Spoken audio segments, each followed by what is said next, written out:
When moving to the Twin Cities, there's all sorts of factors to consider. Like, what's it like to live there? Where are you going to live? Where do you send your kids to school? Where do I work? And what does the commute time and traffic look like when I go to that job? Well, this video is going to tackle that topic specifically right after this. Hey everyone, welcome to Minneapolis Living. I'm Nick Sundahl with Akedah Homes. I make videos about moving to the Twin Cities and of course living here. And then I throw in some real estate stuff too. If that's the content you're looking for, please hit the subscribe button. When you're there, ring the bell. That way you're alerted when I upload new content each week.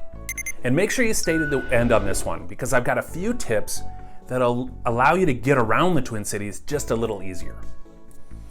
A long time ago when, the forces that be ripped out all of our wonderful trains that commuted all around the Twin Cities area and decided to put in a highway system, they decided on a grid system. And the only thing that really doesn't fit that grid system is the city of St. Paul. Our famous governor, Jesse the Body Ventura, once mentioned it as designed by a bunch of drunken Irishmen. I'm not necessarily agreeing with that, but if you've ever been to downtown St. Paul, you might. Now, let's get to it. The Twin Cities is set up, as I mentioned, on a grid system.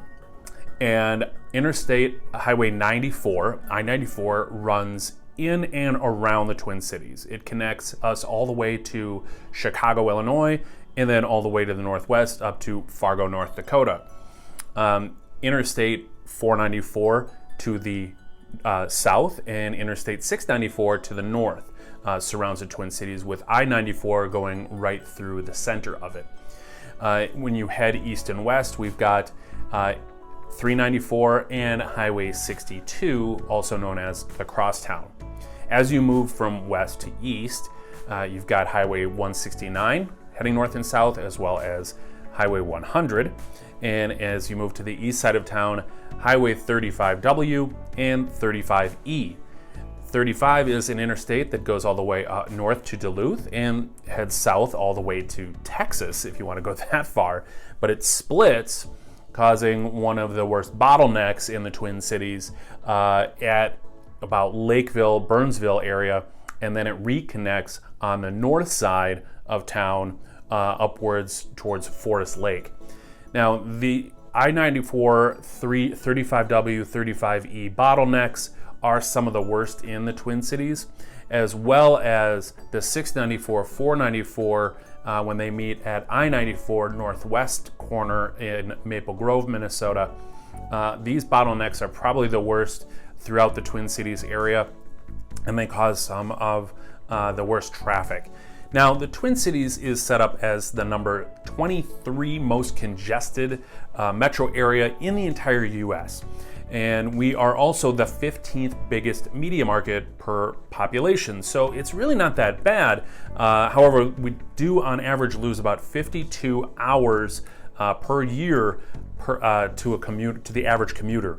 So there is quite a bit. Now, if you're coming from, say, Atlanta or Los Angeles, New York, Chicago, this kind of commute is going to be very easy for you. However, Minnesotans complain about traffic all the time, and we're actually considered some of the worst drivers in the US. I'm not sure how that works out or where they get those rankings. Generally speaking, you should be able to get from one corner, the northwest corner, to the southeast corner in, say, about 45 minutes in any given day at any given time. Now, there are going to be times of the day that are going to extend that, especially during rush hour, which starts around 6:30 and ends around 8 o'clock. And of course, but it does start a little bit earlier in the afternoon, around 4 o'clock, and goes to about 6:30. So it does get a little bit extended on your drive home. And you're going to want to give yourself, of course, a little bit more time during those time periods. And of course, the big one is driving during the winter. In the winter, of course, we've got snow, ice, sleet, what have you. And that can make your commute significantly bigger pain in the ass. But if you give yourself enough time, it shouldn't be too much of a problem. And I would suggest living maybe a little bit closer to your work if you can. Fortunately, we have much bigger options in terms of remote work, so it is getting a little bit less congested. At least we've seen that the last year.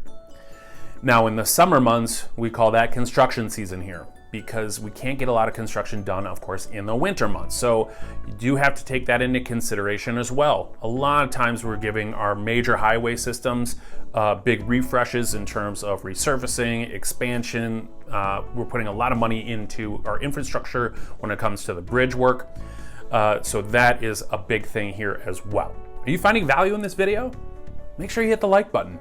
You can leave a comment, but don't forget to subscribe. And the only thing I like more than making these videos is helping people move to the Twin Cities and realizing the dream of home ownership. So if that's you, reach out.